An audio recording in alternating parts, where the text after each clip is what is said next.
తాకట్టులో ఉన్న బంగారాన్ని విడిపించి ఆ రోజు ఆన్లైన్ రేటుకే మేము కొంటాం. Sharma gold company. నమస్కారం.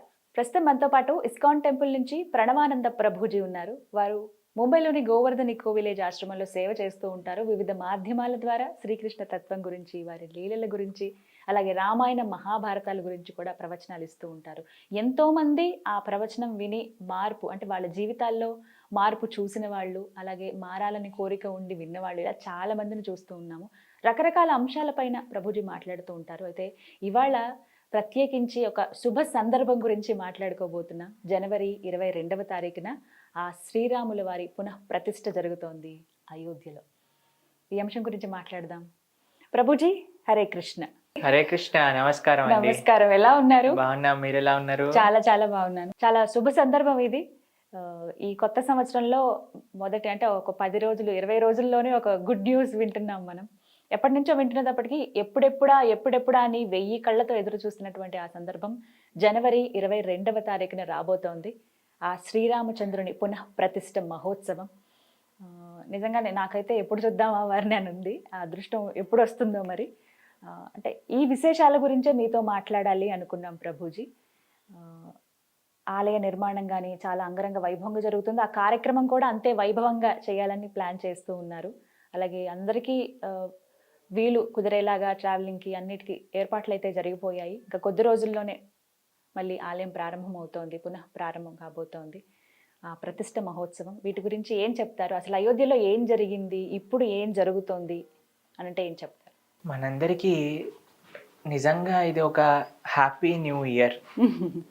ఎందుకంటే మన రాముడు ఇన్ని సంవత్సరాల తర్వాత మళ్ళీ ఆయన ఆలయంలోకి ప్రవేశించబోతున్నారు. మనందరికీ తెలుసు, రాముడు త్రేతాయుగంలో అయోధ్య నగరంలో ఆవిర్భవించారు. స్వామి యొక్క వైభవం, రామో విగ్రహవాన్ ధర్మ, రాసిపోసిన ధర్మస్వరూపమే రామచంద్రమూర్తి. అంటే ప్రేమ, వినయం, భక్తి, ఇవన్నీ గురువు పట్ల, ఆచార్యుల పట్ల, తండ్రి పట్ల, తల్లి పట్ల, భార్య పట్ల, తమ్ముళ్ళ పట్ల, ప్రజల పట్ల, స్నేహితుల పట్ల, అందరి పట్ల కూడా రాముడు చూపించిన ఆ పరిమితమైన ప్రేమ, ధర్మము, వినయము, ఇదే రామచంద్రమూర్తి అని అంటే. మనందరినీ కూడా అసలు ధర్మం అంటే ఏంటి, అసలు ధర్మాచరణ అంటే ఎలా ఉంటుంది అని ఆచరించి నిరూపించిన వారు మన రామచంద్రమూర్తి. శ్రీరాముడు నిజంగా వారిని చూసి నేర్చుకోవాలి. మనకి భారతదేశం అంటేనే రామరాజ్యం అని మాట్లాడతాం కదండి. రాముడు అంటే ధర్మం గురించి ఎక్కడెక్కడ ప్రస్తావన వస్తుందో అక్కడ రాముడు ప్రస్తావన రావాల్సింది. రాముడు అని అంటే ధర్మం, ధర్మం అంటే రాముడు. వాళ్ళు ఆ రెండు సేమ్, ఇంకా వేరు కాదు. అటు రామచంద్రమూర్తి యొక్క అద్భుతమైన ఆ చరిత్ర రామాయణం మనం చూస్తాం. రామాయణం ఎన్ని లక్షల కోట్ల సంవత్సరాల నుంచి మనకు వస్తూ ఉంది. వాటిని మనం చదువుతూ ఉన్నాం. ఎంత బ్రహ్మాండంగా రామాయణ ప్రవచనాలు చేస్తూ ఉంటాం. రామచంద్రమూర్తి యొక్క ఆలయాలు మనకి ఎక్కడ కనిపిస్తే అక్కడ రామాలయం లేని ఊరు ఉంటుందా అండి? ఖచ్చితంగా. మన తెలుగు వాళ్ళకి ఇంకొకమైన ఒక గొప్ప అదృష్టం ఏంటి అంటే, రాముడు ఇక్కడ ఉన్నాడు. మన అరణ్యవాసం చేసినప్పుడు భద్రాచల క్షేత్రం, ఆ భద్రాచలం క్షేత్రంలో ఆ రాముడు ఉన్నంత సౌందర్యం ఇంకెక్కడ మనం చూడం. ఎంత అందంగా ఉంటారు రాముడు. అమ్మవారిని చక్కగా ఒళ్ళో పెట్టుకొని ఉంటారు అన్నమాట. అది కూడా ఎంత చక్కటి రాముడు అని అంటే, ఎంత గొప్ప రామ భక్తులు, రామదాసు లాంటి. ఈ మన రాష్ట్రం మొత్తం కూడా రామ భక్తితో నిజంగా చెప్పాలంటే నిండిన రాష్ట్రం అన్నమాట. కాబట్టి హిందువు అనంటే, సనాతన సాంప్రదాయము అనంటే రామకృష్ణాదులు మనకి చాలా ముఖ్యం. కానీ దురదృష్టవశాత్తు మనకి అటు రాముడు జన్మభూమి లేదు, ఇటు కృష్ణ జన్మభూమి కూడా ఆలయం లేకుండా అయిపోయింది. రాముడి యొక్క అయోధ్య గురించి మాట్లాడితే 1528వ సంవత్సరం జూన్ 6వ తారీఖున బాబర్ అనే ఎవరైతే ఆ ఎంపరర్ ఉన్నారో వాళ్ళ యొక్క జనరల్ 1,75,000 మంది హిందువుల్ని సంహరించి అక్కడుండే రామ మందిరాన్ని కూల్చేశారనమాట. అప్పటి నుంచి రాముడికి ఉండడానికి ఒక స్థలం కూడా లేదు. 500 సంవత్సరాలు ఇప్పటికీ 500 గడిచిపోయింది. అయిపోయింది. అయినా సరే సనాతన ధర్మానికి చెందిన ఈ దేశంలో, సనాతన ధర్మం పుట్టిన దేశంలో, సనాతన ధర్మం ఈ ప్రపంచాన్ని మొత్తం కూడా సనాతన ధర్మం వైపు తిరిగి సనాతన ధర్మంలో ఉండే రాముడి గురించి తెలుసుకొని, రాముడు మాకు ఆదర్శం, రామ భక్తి మాకు కావాలి, రామనామం కావాలి అని భారతదేశానికి వస్తే, భారతదేశానికి వచ్చి ఆశ్చర్యపోయే విషయం ఏంటి అంటే రాముడికి అక్కడ ఆలయం లేదు. రాముడికి గుడి లేదు, కృష్ణుడికి గుడి లేదు. కాశీలో విశ్వనాథుడికి ఆయన ఒరిజినల్ ఆలయం లేదు. అది మన భారతదేశ స్థితి. కానీ ఒక గొప్ప అదృష్టం, ఇన్ని సంవత్సరాల తర్వాత కదా తిరిగి 500 గొప్ప మహానుభావుల యొక్క సంకల్పంతో మంచి రాజకీయ నాయకులు ఒక విధంగా చెప్పాలి అని అంటే వాళ్ళ యొక్క సంకల్పం, వాళ్ళ యొక్క శక్తి, ప్రధానమంత్రి గారు, మిగతా వాళ్ళందరూ వాళ్ళు కష్టపడి ఎన్ని వేల సంవత్సరాల నుంచి రామ ఆరాధన జరుగుతున్న ఈ దేశంలో కొన్ని వందల సంవత్సరాల నుంచి అక్కడ రామ భక్తులందరికీ కూడా ఒకటి వాళ్ళ ప్రాణం అక్కడ రాముడు ఆలయంలోకి వెళ్ళాలి. ఇది రామ జన్మ యొక్క భూమి, ఆయన పుట్టిన ప్రదేశం ఇది, ఇక్కడ ఆయనకి ఆలయం ఉండింది, ఆయన ఆలయంలోకి ఆయనను పంపించండి. మా గురువు గారు 1971లో అయోధ్యకి వెళ్ళినప్పుడు అక్కడ ఆయన చెప్పారనమాట, మొత్తం మిలిటరీ వాళ్ళందరు నించొని మొత్తం ఐరన్ ఫెన్సింగ్ ఉండేదన్నమాట, ఎవరు లోపల పోనిచ్చే వాళ్ళు కాదు. అక్కడ బయట కూర్చొని సాధువులందరూ అఖండ హరినామ సంకీర్తన చేస్తూ ఉండేవారు అనమాట, రామనామ సంకీర్తన. ఎందుకోసము అని అంటే మా గురువు గారు వెళ్ళినప్పుడు ఆయనకు ఒక పాంప్లెట్ ఇచ్చారు, ఇక్కడ రామ మందిరం కట్టాలి, ఇక్కడ రాముడు మళ్ళీ ఆయన యొక్క ఆలయంలోకి వెళ్ళాలి, దీనికోసం విరాళ స్వీకరణ కోసం మేమందరం ఇక్కడ కూర్చొని ఈ అఖండ హరినామ స్మరణ చేస్తున్నాం. మా జీవితంలో ఒకటే ఆశయం ఏంటి అని అంటే ఇక్కడ రాముడు మళ్ళీ ఆలయంలోకి వెళ్ళాలి. 1971లో ఇచ్చిన ఆ పాంప్లెట్ ని మా గురువు గారు భద్రంగా ఉంచుకున్నారనమాట. ఇప్పటికి మొన్నే తీసి చూపించారు. ఈ పాంప్లెట్ నేను అక్కడికి వెళ్ళినప్పుడు నాకు ఇచ్చారు, ఇప్పుడు ఆ కోరిక నెరవేరుతుంది. ఎంత మంది అండి జీవితాన్ని త్యాగం చేయడానికి సిద్ధమైపోయారు. మా రాముడు అక్కడ ఉంటే చాలు, మాకు ఇంకే ఏమొద్దు. అలాంటి శుభతరుణం శుభతరుణం మనము ఉన్న సమయంలో మనం చూడబోతున్నాము అని అంటే ఎంత అదృష్టము అనేది అంత అదృష్టం. ఇప్పుడు ఈ జనరేషన్ వాళ్ళకి నిజంగానే అది గొప్ప అదృష్టం. అందుకే మేము ఈసారి న్యూ ఇయర్ చెప్పడంలో చాలా ఆనందపడుతూ ఉన్నాం. నిజంగా కొత్త సంవత్సరం, ఎందుకంటే అది మంచి సంవత్సరం. ఎందుకంటే మన రామచంద్రుడు తిరిగి అయోధ్య నగరంలో తను పుట్టిన ప్రదేశంలోకి వెళ్తున్నారు. చాలా మంది ఆర్గ్యూ చేశారండి, ఎలా ప్రూవ్ చేస్తారు రాముడు ఇక్కడ పుట్టాడు అనే విషయం గురించి ఎలా తెలుస్తుంది అని అంటే మనకి తెలుస్తుంది. రామభద్రాచార్యులు అని చాలా గొప్ప జగద్గురువులు అనమాట. ఉత్తర భారతదేశంలో చిత్రకూటంలో వాళ్ళ పీఠం ఉంటుంది, తులసి పీఠం అని. ఆయన చిన్నప్పటి నుంచి ఆయనకి నేత్రములు కనిపించవు, అయినా సరే సుమారుగా 4 లక్షల శ్లోకములు కంఠస్థం ఆయనకి. అమ్మో, అంతగా జ్ఞాపకం. పురాణాలు, వేదాలు, శాస్త్రాలన్నీ కూడా 4 లక్షల పైగా శ్లోకాలు ఆయనకు వచ్చు. మనకు కష్టం. మొత్తం గీత, మొత్తం తులసీదాస్ యొక్క రామాయణం, మొత్తం భాగవతం అన్ని ఆయన చూడకుండా చెప్పేస్తారని. అటువంటి ఆయన శాస్త్రాలలో నుంచి ప్రూవ్ చేశారు ఏది కరెక్ట్, రాముడు పుట్టిన ప్రదేశం ఇదే అని ఆ జడ్జి దగ్గర ప్రూవ్ చేశారనమాట. ఎంతమంది అండి అసలు రామజన్మభూ ఇది ధర్మం కోసం నించోవటం అంటే. కానీ ఈ మధ్యలో ఉండే జనాలండి ఏదో రియాలిటీ షోలో పార్టిసిపేట్ చేసిన వాళ్ళు వెనకాల పడి వెళ్ళిపోవటం, టీవీలలో సినిమాలలో చేసిన వాళ్ళు వెనకాల ఏం చేశారని, ఏం పిచ్చి పట్టిందని మనం వాళ్ళ వెనకాల తిరుగుతున్నామండి. అసలు వాళ్ళు సమాజానికి ఏదన్నా మంచి ఒక దారిని చూపించారా, 10 మందికి మంచి చేశారా? కానీ ఈ యువతరాన్ని చూస్తే మాకు అప్పుడప్పుడు బాధేస్తూ ఉంటుంది. అందరు అలా ఉన్నారని కాదండి, చాలా మంది దైవం గురించి ఆలోచిస్తున్న వాళ్ళు ఉన్నారు. ఈ రోజుల్లో మళ్ళీ ఆ అవేర్నెస్ కొంచెం పెరిగిందండి. తేవడానికే ప్రయత్నం అందరూ చెయ్యాలి. మనం ఈ కార్యక్రమ మాధ్యమంగా చేసేది కూడా అదే కదా. ఏదో ఒక విధంగా కొంతమందికైనా సరే.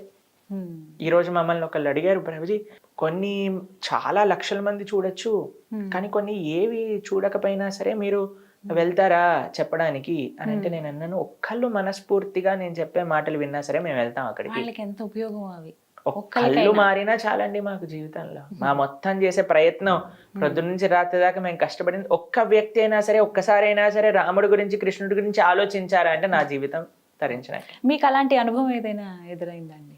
ఏ విషయంలో? ఒక్క వ్యక్తి నా వల్ల మారారు, ఎంతో మంది అని నాకు తెలుసు, కానీ మిమ్మల్ని బాగా కదిలింపజేసింది, మీరు చలించింది. మాకు ఒకసారి చెప్పారు, ప్రభుజీ మేము అంతగా అసలు భక్తి ఇలాంటివన్నీ మాకు ఉండేది కాదు, కానీ మా వైఫ్కి మేము బర్త్డే గిఫ్ట్ ఇవ్వాలి అని అనుకున్నా. అయితే మేము వెళ్ళి అడిగా, ఏం కావాలి నీకు ఈ సంవత్సరం బర్త్డే గిఫ్ట్ అని అంటే ఆవిడ అన్నారు, ఈ సంవత్సరం నాకు బర్త్డే గిఫ్ట్గా ప్రణవానంద దాస్ చెప్పిన భాగవతం వినాలి మీరు అని అడిగారు. అయితే మీ భాగవతం వినే లోపలే నేను భక్తుని అయిపోయాను ప్రభుజీ అని చెప్పారనమాట.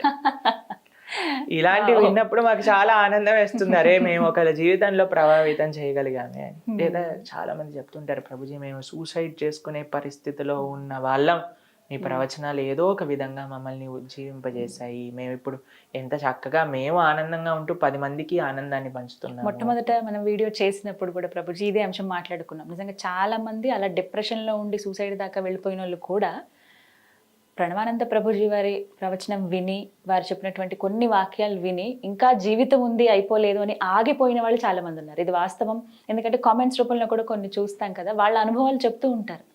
ఆ విషయంలో చాలా కాబట్టి ఆ విధంగా ఎవరినైనా మేము సేవ చేయగలుగుతున్నాం అని అంటే మాకు చాలా పెద్ద అదృష్టం. కానీ మనం చేసేదంతా ఒక చిన్ని మట్టి రేణువు లాంటిది, ఇసుక రేణువు లాంటిది.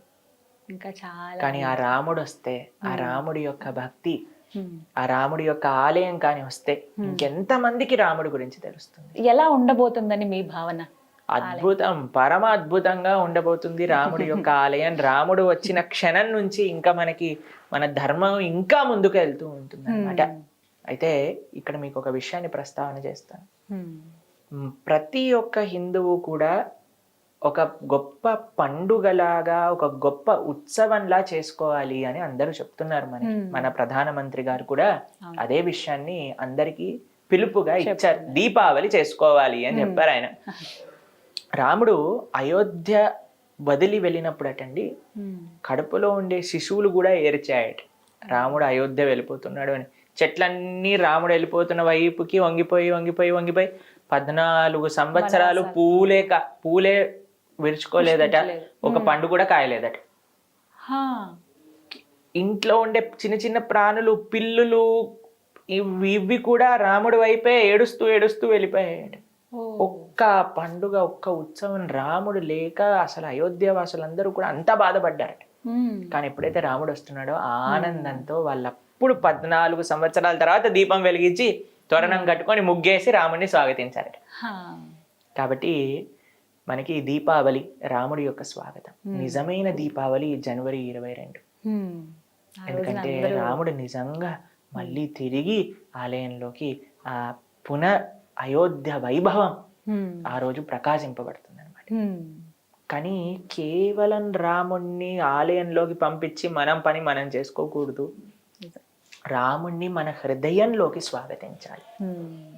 ఎలా స్వాగతిస్తారు హృదయంలోకి అని అంటే, ఆ రాముడు గురించి వినటంతో, రాముడు ఆచరించిన మార్గం తెలుసుకోవటంతో మన హృదయంలోకి మనం ఆహ్వానించవచ్చు. అందుకే జనవరి 16వ తారీఖు నుంచి మన ప్రణవానంద దాస్ ఛానల్ ఏదైతే ఉందో ఆ మాధ్యమంగా మనం రామాయణ ప్రవచనాలను చేస్తున్నాం అనమాట.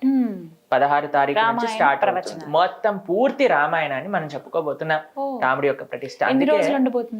12 డేస్ మనం మొత్తం ఒక్కొక్క కాండం కూడా రెండు చెప్పున సంక్షిప్తంగా రాముడి యొక్క ఆ ఉత్సవాలు జరిగేంత లోపల మనం పూర్తి రామాయణాన్ని శ్రవణం చేయాలి అనే ఒక సంకల్పంతో అనమాట. కాబట్టి మేము మీ అందరికీ చేసే రిక్వెస్ట్ ఏంటి అంటే, తప్పకుండా ఆ రామాయణాన్ని వినండి. విన్నప్పుడు కేవలం భగవంతుని మందిరంలో పంపించి మనం నమస్కారం చేయకుండా మన హృదయంలోకి కూడా రాముని స్వాగతించినట్టు అవుతుంది.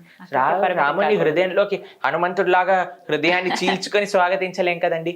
చెవుల ద్వారా ప్రవిష్ట కందరంధ్రేణ అని అంటారు. చెవుల ద్వారా భగవంతుడు మన హృదయంలోకి ప్రవేశిస్తారనమాట. ఇంకొక విషయం చెప్తాను, కేవలం హృదయంలో పెట్టుకోకండి, రాముణ్ణి ఈ ప్రపంచం అంతా నడిపించండి. ఎలా నడిపిస్తారు రాముణ్ణి? మనం ధర్మాచరణ చేస్తే రాముడు నడిచినట్టే. ఎందుకంటే రాముడు ధర్మం కాబట్టి. ఇందులో 3 స్టెప్స్ అండి. ఫస్ట్ది, మనందరం ఒక గొప్ప ఉత్సవంగా రామ పునఃప్రతిష్ఠ ఉత్సవాన్ని చేసుకోవాలి. మనకు తెలుస్తున్నది, ఇంటింటా అక్షంతలు పంపిస్తున్నారట, ఆ కార్యక్రమంగా జరుగుతుంది. దాన్ని కూడా స్వాగతించండి, బ్రహ్మాండంగా ఎంతో పవిత్రంగా స్వీకరించండి. దాంతో పాటు మీరు 22 జనవరి తారీఖున అద్భుతమైన దీపోత్సవంగా చేసుకోండి. దానికంటే ముందు ప్రిపరేషన్గా 16th నుంచే మీరు రామాయణం వినటం స్టార్ట్ చేయండి. అప్పుడు హృదయంలోకి వస్తుంది. రాముడు వచ్చేసాడు ఆలయంలోకి, రాముడు వచ్చేసాడు మన హృదయంలో. దాని తర్వాత ఒక చిన్న మార్పు మన జీవితంలో తెచ్చుకుందాం. రాముడు నడిచిన విధానాన్ని మన జీవితంలో తెలుసుకొని నేను ఎలా మారాలి. రాముడు అంటే ఎవరండి? తల్లిదండ్రుల యొక్క ఆజ్ఞ తూచా తప్పకుండా పాటించేవారు, భార్యకి ఎంతో రెస్పెక్ట్ ఇచ్చేవారు, ఏకపత్ని వ్రతుడు, అన్నా తమ్ముళ్ళ మధ్యలో అన్యోన్యమైన ప్రేమ. అన్నా తమ్ముళ్ళు ఎలా ఉండాలి, భార్యాభర్తలు ఎలా ఉండాలి, ఒక పిల్లలు ఎలా ఉండాలి తల్లిదండ్రుల పట్ల, ఒక రాజు ఎలా ఉండాలి ప్రజల పట్ల, ఒక స్నేహితుడు ఎలా ఉండాలి స్నేహితుడి పట్ల. దేంట్లోనైనా మీకు ఒక ఐడియల్ పర్సనాలిటీ కావాలి అని అంటే మా రామచంద్రుడు ఉన్నాడు అక్కడ. ఆయన చూపిస్తే చాలు, ఆయన చూపిస్తాడు. మీకు ఎవ్వరూ ఇన్స్పిరేషన్ అవసరం లేదండి ఈ ప్రపంచంలో. రామకృష్ణులు ఆర్ ద బిగ్గెస్ట్ ఇన్స్పిరేషన్. అయితే ప్రభుజీ, శ్రీరాముల వారి నుంచి మేము ఏం నేర్చుకోవాలి అని అంటే ఏం చెప్తారు? మీరు ఏమి మంచి విషయం నేర్చుకోవాలన్నా మా రాముడు నేర్పించడానికి తయారుగా ఉన్నారు. రామో విగ్రహవాన్ ధర్మః. మీరు ఏ మంచి పని చెయ్యాలి అని అనుకుంటున్నారో మా రాముడు, మన రాముడు ఆ విషయాన్ని చూపించేసాడు ఆల్రెడీ తన ఆచరణలో. మీరు మంచి వైపు వెళ్ళాలి అని అనుకుంటే రామాయణం చూపిస్తుంది. మీరు ఎలా ఉండకూడదు కూడా రామాయణం చూపిస్తుంది. మంచి అన్న తమ్ముళ్ళుగా ఉండాలనుకుంటున్నారా? రామకృష్ణులుగా ఉండండి. పిచ్చి అన్న తమ్ముళ్ళుగా ఉండాలనుకుంటున్నారా? వాలి సుగ్రీవుల్లా ఉండండి. మంచి రాజులా ఉంటారా? రాముళ్ళలా ఉండండి. ఒక చెడు లక్షణాలు ఉన్న రాజులా రావణుడు ఉన్నాడు మీ దగ్గరే. ఒక మంచి భర్త, అన్ని రామాయణంలో ఉన్నాయి. కాబట్టి రామాయణాన్ని వినండి. మనం ఎన్నోసార్లు వినుంటాం, మళ్ళీ రామాయణాన్ని వినండి. ఈ రామ జన్మోత్సవాలు అయ్యేంత వరకు, ఆ పునఃప్రతిష్ఠ మహోత్సవాలు అయ్యేంత వరకు చక్కగా ఆ రామ ధ్యాసలు, ఆ రామ మననంతో మనం గడపగలిగితే అది నిజంగా ఒక గొప్ప ఉత్సవం అన్నమాట. మీకు ఆ విషయం తెలుసా? ఇంతకు ముందు పాత రామాయణం సీరియల్ వచ్చింది కదండి దూరదర్శన్ లో వచ్చినప్పుడు, ఎప్పుడైతే ఆ రామాయణం టెలికాస్ట్ అయిందో మన దేశంలో 70% క్రైమ్ రేట్ తక్కువ ఉండిందట ఆ టెలికాస్ట్ అయినంత వరకు. ఎందుకంటే అందరిపైన అంత ప్రభావితం చేసింది. అది మాత్రం నిజమండి. ఇప్పటికీ కరోనా టైంలో మళ్ళీ రిలీజ్ చేసినట్టుగా, ఇప్పుడు మన సినిమా రిలీజ్ చేసినట్టుగా ఆ సీరియల్ని మొత్తం ఆ భాగాన్ని అంతా కూడా మళ్ళీ టెలికాస్ట్ చేశారు. మళ్ళీ అంతే ఇదిగా చూశారు. అదే అంటున్నా. కాబట్టి ఒకటి ఏదైనా చూసాము అంటే మన జీవితంలో ఏదో ఒకటి నేర్చుకోవాలి. మంచి విషయం నేర్చుకోవాలి, పిచ్చి విషయం కాదు. ఏదో ఒకటి విన్నాము అని అంటే మంచి విషయం నేర్చుకోవాలి, పిచ్చి విషయాలు కాదు. కాబట్టి మనందరం, మేము ఇంతకు ముందు కొన్ని రోజుల ముందు మాకు కొన్ని వీడియోస్ పంపించారనమాట. ఒక రియాలిటీ షో, వాళ్ళు ఎవరో బయటకు వస్తే వీళ్ళందరూ గట్టి గట్టిగా అరవటం, అది ఇది చేయటం, వేరే వాళ్ళపైన దాడి చేయటం, అవి ఇవి అన్ని చూస్తే మేమైతే బాధేసింది. బాబా, అయ్యో వీళ్ళందరూ ఈ దేశానికి సంబంధించిన యువకులా, వీళ్ళ రేపు రొద్దున మన దేశాన్ని ముందుకు తెరిపించేది. ఏం చేస్తున్నారు, ఏ పరిస్థితిలో ఉన్నారు, ఏం చెయ్యాలి, ఏం చేయకూడదు అని తెలియకూడదా అండి మనందరికీ కూడా? దేనికోసం అంటే మాకు ఏంటి బాధ అంటే, యువత ఎప్పుడైతే ఆదర్శాలు, తప్పుడు ఆదర్శాలలో వెళ్ళిపోయింది అనుకోండి, ఇంకా ఈ దేశం వాళ్ళ చేతుల్లోనే కదండి ఉన్నాం. ఎక్కువ యంగ్ జనరేషన్ ఉన్న కాబట్టి యంగ్ జనరేషన్ దేని నుంచి ప్రభావితం అవ్వాలి అని అంటే మంచి విషయాల నుంచి ప్రభావితం అవ్వాలి. కానీ మంచి చెప్పేవాళ్ళు, మంచి చూపించే వాళ్ళు ఉన్నారా అంటే ప్రశ్నార్థకం అయిపోయింది. దొరికిన ఇలాంటి కొద్ది వాటిని కూడా యాక్సెప్ట్ చేసే ఆ గుణం ఉండాలి. కాబట్టి మీ అందరికీ మేము చేసే ప్రార్థన ఏంటి అంటే, ఆ రామాయణం చక్కగా శ్రవణం చేయండి. మీరు వినటం కాకుండా మీ పిల్లల్ని ప్రోత్సహించండి. అందరూ కూడా ఎప్పుడైతే ఆ రామభక్తి, ఆ రామనామం, ఆ రామచింతన, రామ కథ ఎప్పుడైతే వస్తుందో, ఆ రామ భక్త శిరోమణి హనుమాన్, అటువంటి హనుమ అటలో మనం నడవాలి. ఆయన శక్తి, ఆయన యొక్క భక్తి, ఆయన యొక్క సేవ. హనుమంతుడు చూసారా అండి మీరు?